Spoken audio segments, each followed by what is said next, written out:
What is up, and welcome to another episode of The Evolve. And okay, so what are we doing on today? You guys remember when Mom's Grumpy Kid, he sent out this tweet where he talked about the Binge EP only being an EP. So we don't need to worry about it. So we need to stop stunting on him and stop acting like that was his best work. That's not the album, he was basically saying. He was like, hey, this ain't even the album. Don't worry, I got some fire stuff coming. Remember, people, this is just the EP. That got me thinking, you know, exactly what is considered a EP and what is considered an album. And was Binge an EP or an album?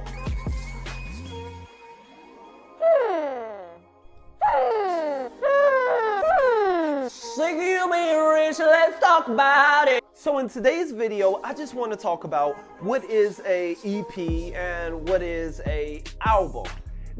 Now, an EP usually has three standards. One being that an EP is usually 3 to 6 songs.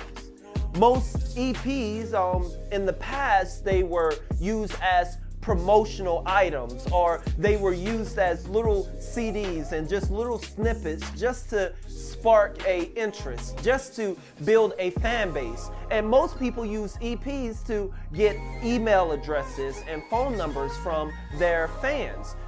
They mainly say, hey, you know, if you log in your email address, then you will get my free EP. This will help for when they release an album, they'll be able to shoot everyone a mass message and they have a clientele. So now some EPs like that, where they're giving them out for free, they're usually about 3 or 4 songs. But then you have these EPs where the creator, they sell them. And these are usually, these creators like to give people their money's worth, so they go up to about 6 songs. Usually 6 songs is the max, or less than 30 minutes, which leads us to our second standard. An EP is usually 30 minutes or less. Now mind you, some EPs, they are longer, some EPs are very short. But like I said, it really just depends on your fan base and what you're trying to do. So we have EPs are usually 3 to 6 songs, usually 30 minutes or less. And the last thing is, EPs are new original contents that the fan base or that the general public has not heard. So basically an EP is 3 to 6 songs and under 30 minutes, and it's new content. Now, let's talk about what qualifies as an album, because if we remember, Mom's Grumpy Kid, he did say that he sold 20 million of these. I mean, that's another funny narrative that I hear. I've sold over 20 million records. For real? Right now.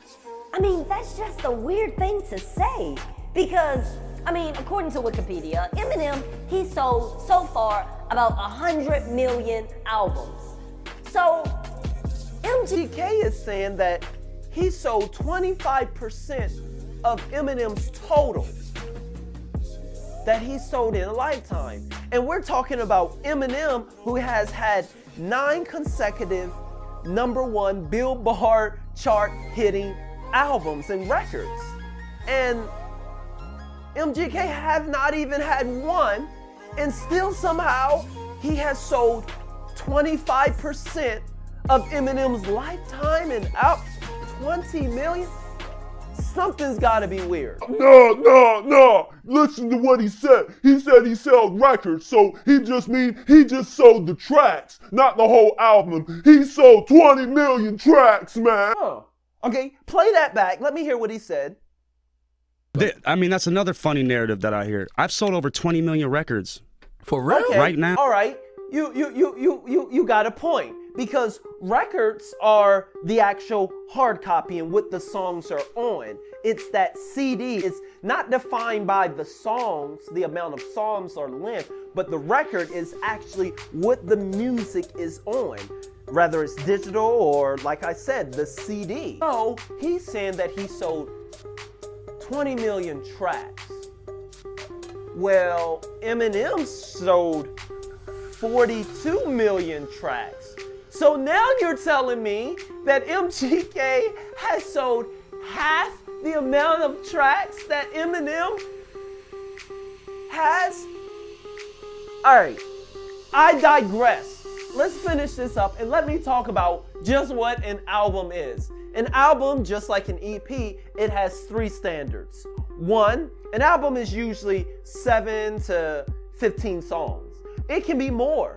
It can be less. It's usually no less than 7 songs. Also, number 2, an album is usually 30 minutes or more. And number 3, an album is just considered that artist's full body of work and content for that place that he is in life. It's its own full body. It's not just the singles, it's not just the full EP, but it tells the whole story and what the artist is trying to get through during that time. It is a full body of work. So really, the Binge EP can fall under either an EP and it can fall under an album. Honestly, it's not my place or even your place to say, because at the end of the day, an EP or an album, an EP can be whatever the artist want it to be.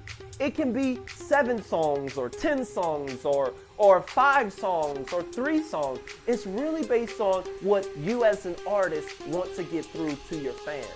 How you want to present yourself and promote yourself and what you want to do. It can be super long or super short. I mean, take the Slim Shady EP, for example. It was 10 songs long and it was about 37 minutes. But then when he released the album, it had another 20 songs on that album and it went on forever, but it was good. And you know what? At the end of the day, what is vibrantly clear when I look towards the core is that an EP is not justification for bad material.